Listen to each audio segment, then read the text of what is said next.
Senhor, igreja? Amém. Quantos estão felizes nessa noite? Amém? Amém. Mais um dia na casa do Senhor. Mais um dia para falarmos, louvarmos e estudar o que Deus tem para nos falar. Confesso a vocês que semana passada eu troquei a escada com o pastor Robson, que eu estava no louvor, eu estava na ministração da palavra, então nós invertemos. E desde então eu comecei a mergulhar, pesquisando, pensando e me dedicando ao que Deus tinha para falar. E os dias foram se passando e eu li uma palavra, fazia um esboço, e aquilo, sentia no coração que aquilo não era o que Deus queria falar. Assim foi a segunda-feira, assim foi a terça-feira, assim foi a quarta-feira, a quinta-feira, a sexta-feira, o sábado-feira. E durante todos esses dias eu ali disse: Senhor, fala alguma coisa, Senhor. E eu escrevi um pouco sobre Abraão. E eu escrevi sobre a mulher, a samaritana à beira do poço. E eu escrevi sobre Jacó. Mas não era o que Deus tinha para falar. E eu sou muito consciente, eu peço muito a Deus que sempre que eu estiver neste lugar, sempre que eu estiver no altar do Senhor, eu venho entregar algo que Ele tem para a igreja, não o que eu tenho para a igreja.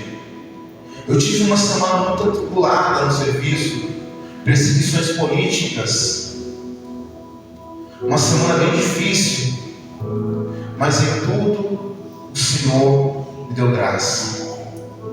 Em tudo o Senhor exaltou o servo dele, onde pessoas que nem imaginavam, da superintendente da saúde, mandar mensagem para mim e dizer: Jean, pode ficar tranquilo, nós conhecemos o seu caráter, fique em paz, porque tem pessoas lutando por você, tem pessoas te defendendo, tem pessoas advogando por você. E eu dei graças a Deus, eu dei glória a Deus. Eu dei glória a Deus por isso, mas eu dei glória a Deus porque diante dessa situação que aconteceu, enquanto meu filho escutava eu conversar no telefone, ele fez questionamento para a mãe dele. E ele veio falar comigo assim: logo o Jean já, olha, pai,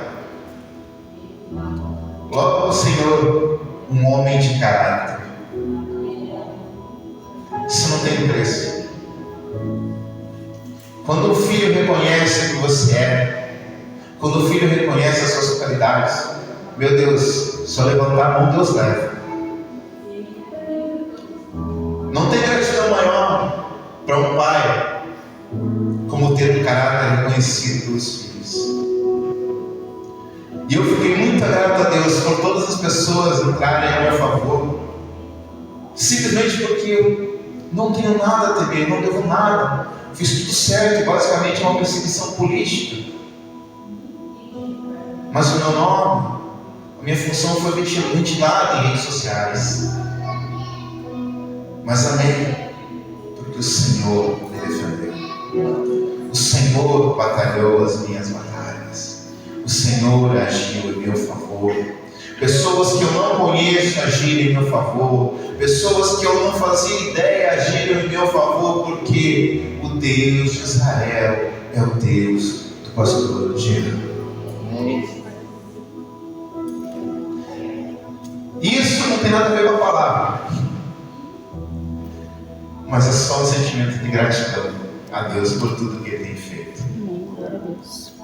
E hoje eu quero falar um pouquinho lá no livro de 2 Reis, capítulo 5. Eu quero falar sobre Naamã. Eu acho que todo mundo aqui já conhece a história de Naamã, mas a gente vai ler um pouquinho. 2 Reis, capítulo 5. Vamos ver se está aqui. Naamã, comandante do exército do rei Aram, um homem importante para o seu Senhor, bastante inexplicável. Por meio dele, o Senhor havia dado vitória a Arã, mas este guerreiro valente sofria de lepra. Ora, as tropas de Arã haviam atacado Israel e levado cativo uma menina que passou a servir a mulher de Naamã.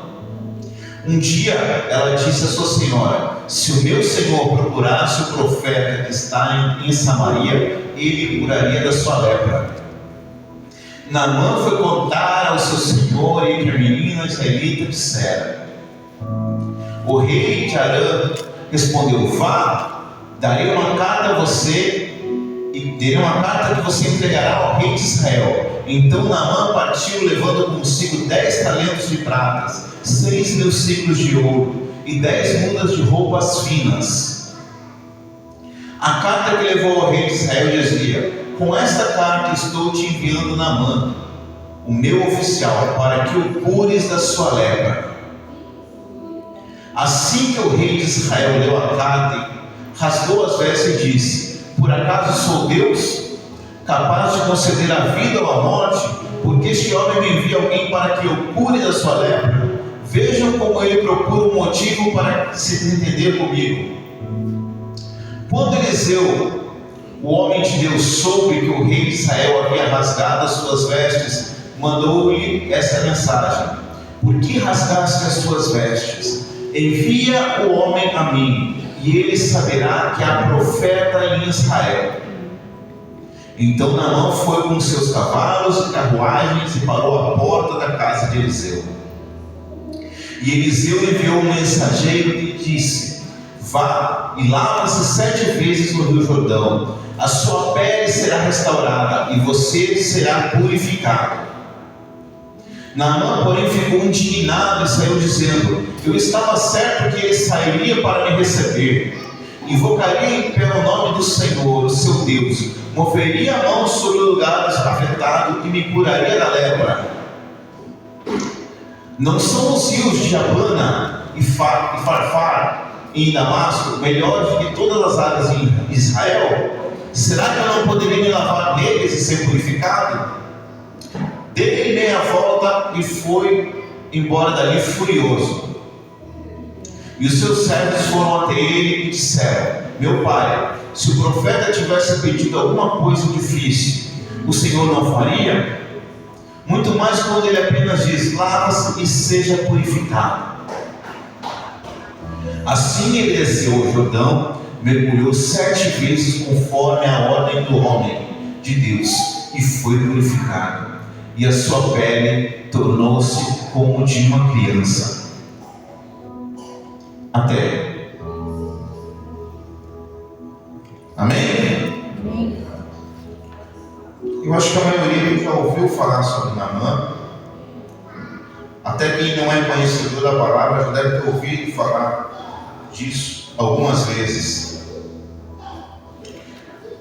O título da mensagem é Naamã, o profeta Naamã, o leproso, com vestes orgulhosas. Naamã era o capitão da Síria, um grande homem diante do seu Senhor, valoroso, de muito respeito, só que ele era leproso.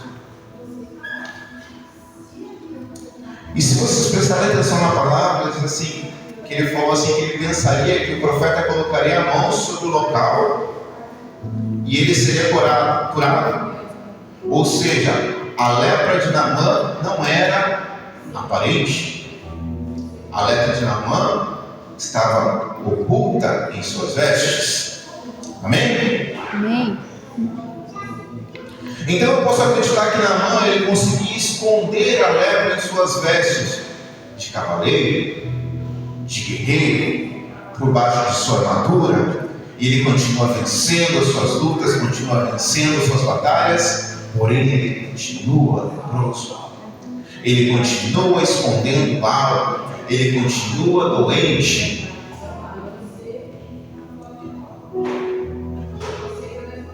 Só que, ao mesmo tempo, Naamã queria ser curado, porque a lepra ela se espalha. O que está escondido aqui vai vindo para cá, vai se espalhando, e daqui a pouco não tem mais como esconder. Então Naamã queria ser curado, buscava alternativas para ser curado. E Naamã tinha uma serva que foi levada cativa em Israel. E essa serva disse assim para sua senhora: se o meu senhor fosse a Israel, certamente ele seria curado. Ou seja, uma menina deu direção a Naamã.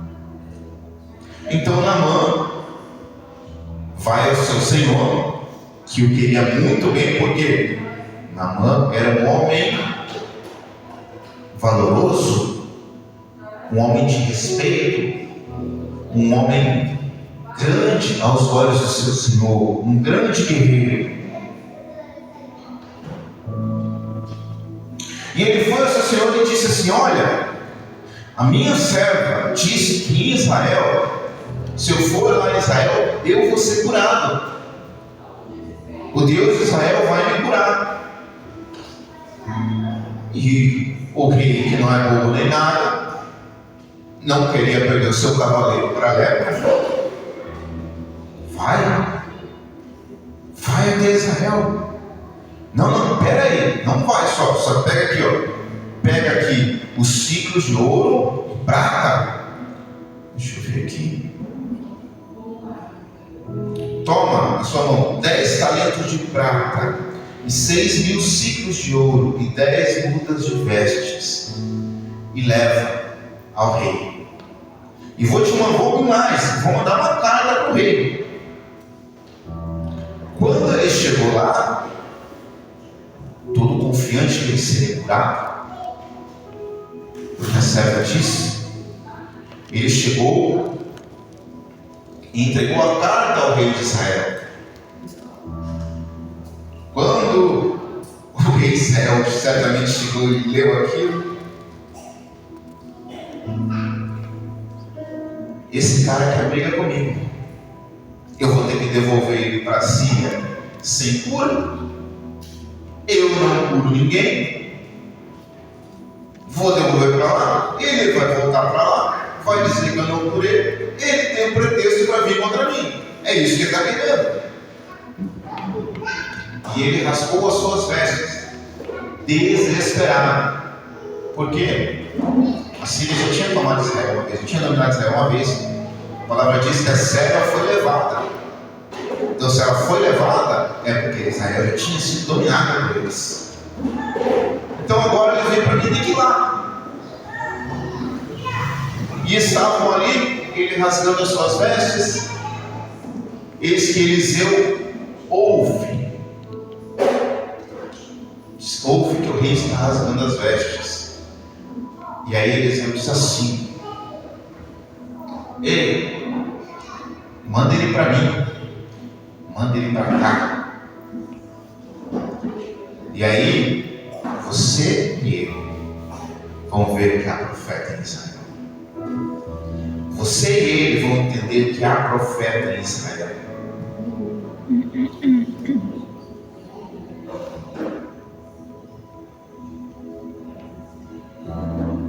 O que o rei da Síria e o rei de Israel não sabiam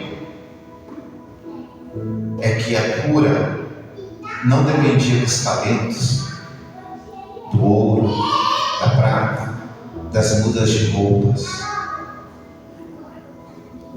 A cura dependia de Naamã, de como ele se comportaria quando ele fosse confrontado com o seu orgulho. Eliseu falou: deixa ele vir até mim. Aqui que começa o processo. Naamã vai até o profeta, e quando ele chega, o profeta diz ao seu moço, ao seu menino: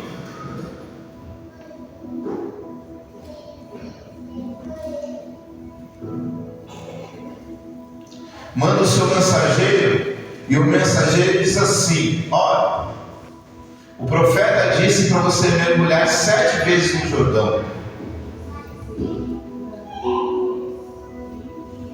O menino, o aprendiz, o rapazote, o guri, Naamã, capitão de guerra, status, guerreiro, homem valoroso, aos olhos do seu Senhor. Como? Ele fica maluco, cara. Ele fala assim: como é que é? Eu venho de lá dar ouro, prata, roupa, e o cara nem sai para falar comigo? Como pode? Como pode ele mandar um menino falar comigo? Como pode ele usar um menino para falar comigo? Não é assim. Eu sou importante, eu sou um guerreiro. Não pode o menino me falar comigo, tem que ser ele. Ele tem que vir aqui, ele tem que colocar a mão e invocar o Deus dele, e o Deus dele tem que me curar. Era essa a visão de Naamã. Só que a visão de Deus é totalmente diferente.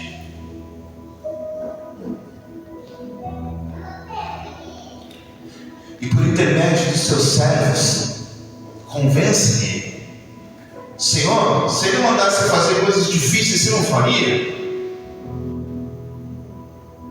Se ele mandasse o Senhor sair rolando pirueta daqui até a Síria, o Senhor não iria para ser curado? Se ele mandasse você lutar contra 10 mil homens, você não iria lutar para ser curado? Por que não mergulha no Jordão?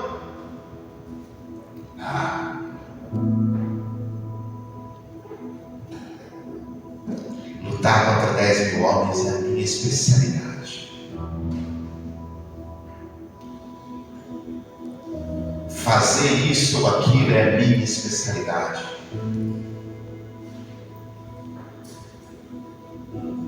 Mas o Jordão é turvo.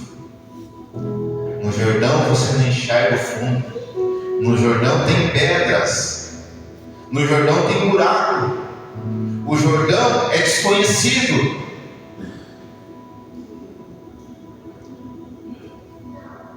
Mas vai, mestre, mergulha, mergulha. E ele foi convencido. Ele foi convencido a entrar no Jordão. E sabe, meu querido, quando Deus manda um mensageiro, Ele está dizendo que não importa quão grande ou quão bom você pensa que é, o que você acha que você construiu, o que você acha que você fez. Quando Ele manda o mensageiro, Deus está te dizendo: se você fez, é porque eu estava lá. Se deu certo, é porque eu estava lá. Glória a Deus. Se está tudo caminhando, é porque as minhas mãos te guiaram até lá. Tudo foi feito para mim e tudo foi feito por intermédio de mim. Essa é a palavra do Senhor nessa noite. Não interessa o que você acha que você construiu, o que você fez na sua casa, na sua família, no seu ministério. Se você conquistou, é porque Deus estava lá. Aleluia.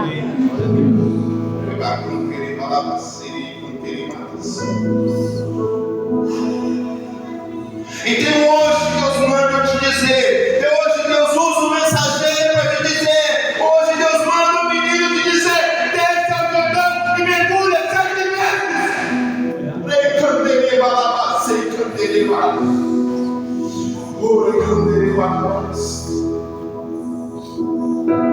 Só que antes de mergulhar no Jordão,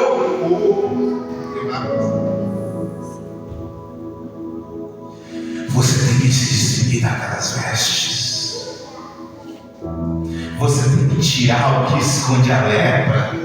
Você tem que tirar o que esconde a ferida. Você tem que se despir de si mesmo, meu irmão.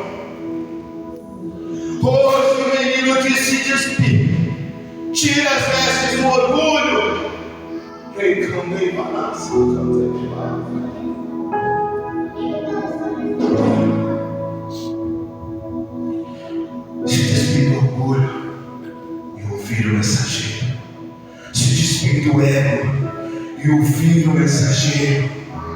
Se despindo do que você acha que sabe e ouvir o mensageiro. Se despir do passado e ouvir o mensageiro. Tudo que você acha que você construiu foi intermédio de Deus. Assim como foi com Naamã, ele venceu por intermédio de Deus. As batalhas foram vencidas por intermédio de Deus. Então deixa de lutar as suas batalhas. Para de lutar pelas suas mãos. Para de lutar pelas suas mãos. Larga a espada e deixa que Deus o controle.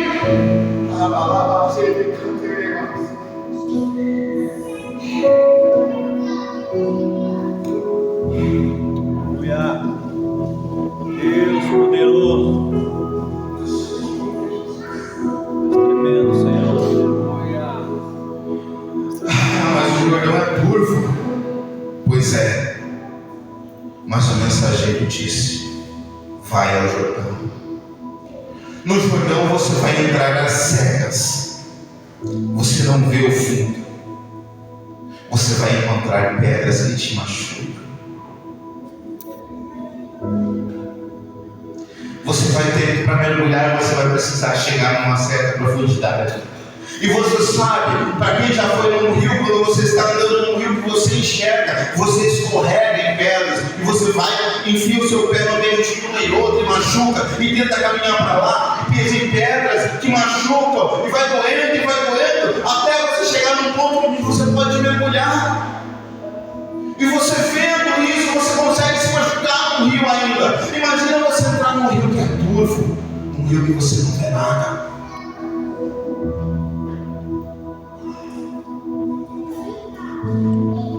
Até chegar a hora de mergulhar, você vai encontrar obstáculos pelo caminho, galhos que você não vê, pedras que você não vê, coisas que rasgam o seu coração, coisas que machucam. Você vai encontrar.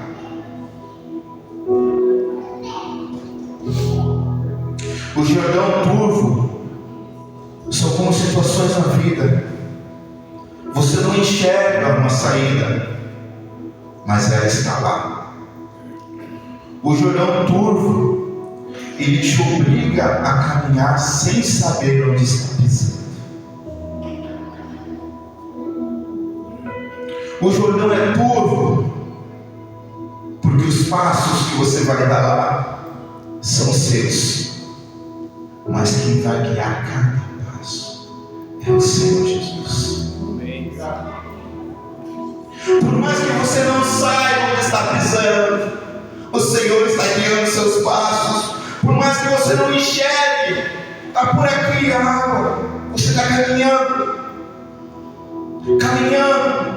e pisando, caminhando, e você já não enxerga os seus pés, a água está por aqui, você consegue não enxergar mais, e a água vai subindo, você não enxerga mais, você está no desconhecido caminhando e você não enxerga mais, mas Deus está guiando os seus passos dentro do Jordão. Se Ele disser para você, corre no Jordão, corre no Jordão. Se Ele disser para você, pisa no Jordão, porque Ele está guiando os seus passos, Ele está guiando o seu caminho. Aleluia, Senhor. Glórias a Deus. Você já chegou a um ponto que você pode mergulhar. Deus já te levou até lá.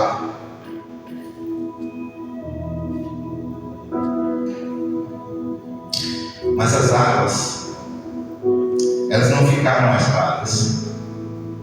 Elas continuam turvas. Você está com a água por aqui,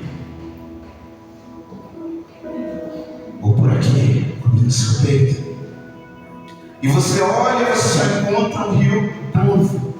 Para qualquer lado do rio que você olhe, são águas escuras, uma correnteza branda, um rio onde você não consegue ver nada, um rio onde você não consegue enxergar nada.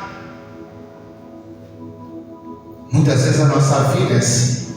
Muitas vezes os nossos sentimentos são assim. Muitas vezes o nosso coração é assim.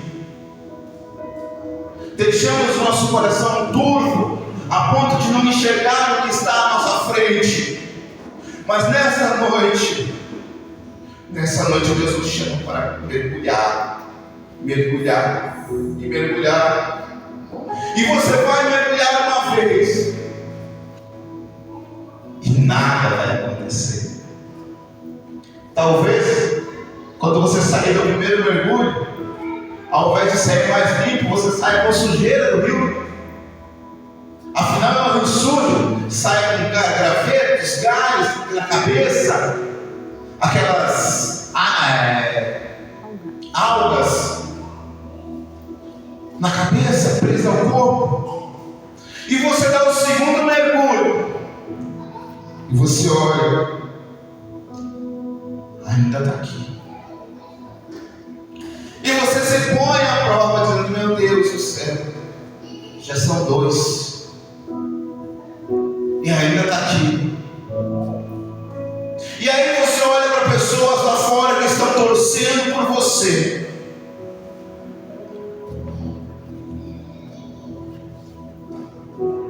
E você talvez comece a se colocar em xeque: será que eu preciso fazer isso? E se eu mergulhar 7 vezes aqui e nada acontecer? O profeta mandou o menino mandou o general mergulhar 7 vezes no rio lamacento e nada acontecer. E aí, serei eu motivo de piada por ter ouvido o menino? Meu irmão, 7 vezes. 7 vezes. E você vai mergulhar pela 3ª vez. E você sai e nada aconteceu.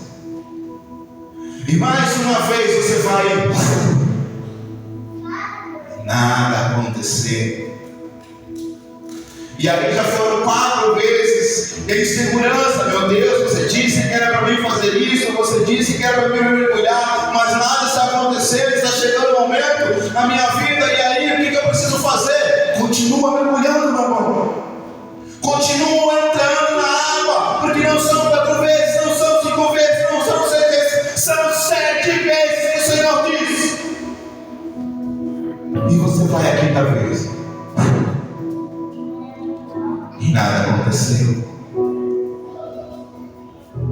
E você mergulha mais uma vez, a 6ª vez, e você olha, a lepra ainda está lá, a ferida ainda está lá, a dor ainda está lá, o sofrimento ainda está lá, a batalha ainda está lá, a angústia ainda está lá, tudo continua lá antes do 7º mergulho.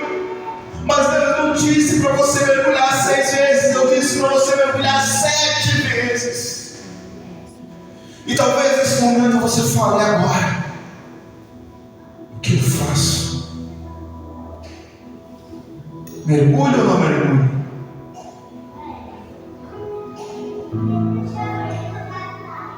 Vou fazer isso ou não vou? Talvez seja melhor eu desistir.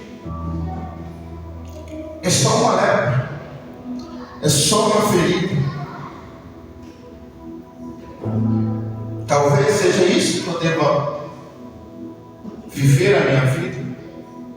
Talvez eu deva carregar essa mágoa para o resto da vida. Talvez eu deva carregar essa dor para o resto da vida. Talvez eu deva carregar esse sentimento para o resto da vida.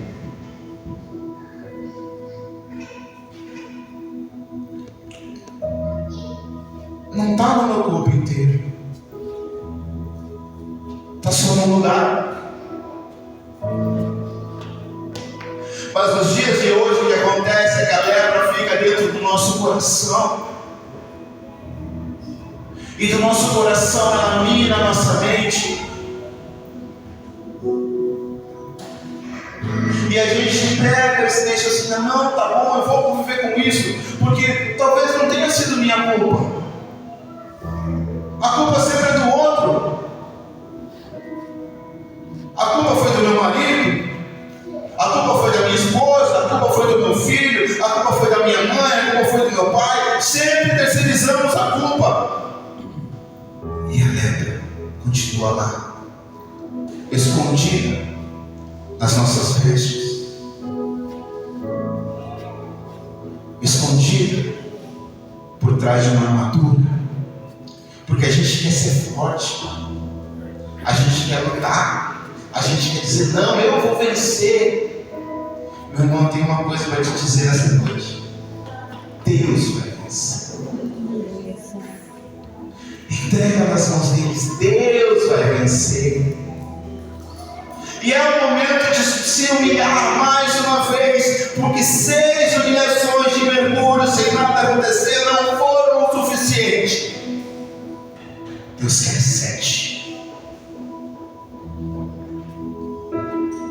E eu creio que Naamã,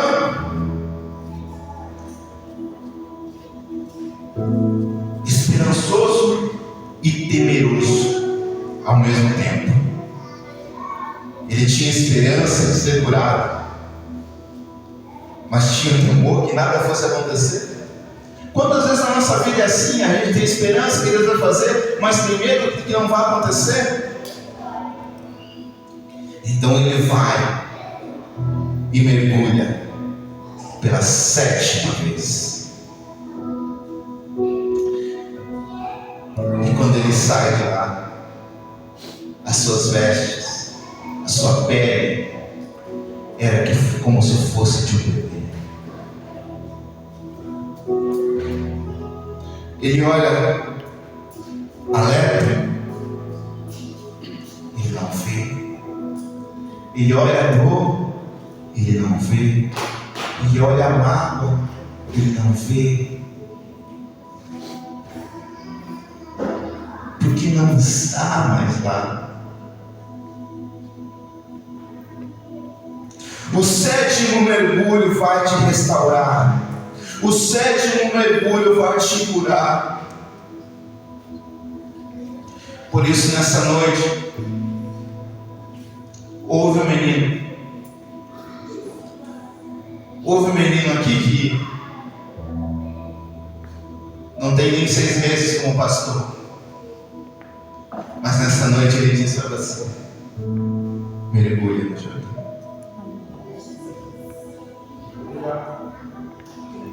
Mergulha no Jordão. Houve um menino, porque o profeta dos profetas diz a você: entra no Jordão e mergulha 7 vezes. Se despe das suas vestes, mostre as suas vulnerabilidades. Entra no Jordão. E por mais que você tenha dúvidas do processo, por mais que você tenha medo do processo, vá e cumpra ele até o fim.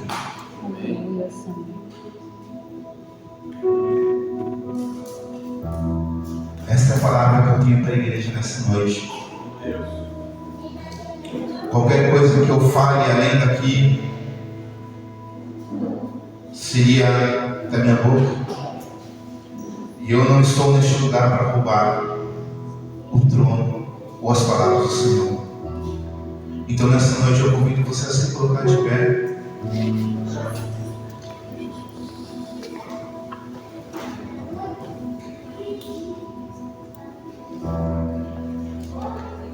Aleluia, Deus poderoso, Deus maravilhoso.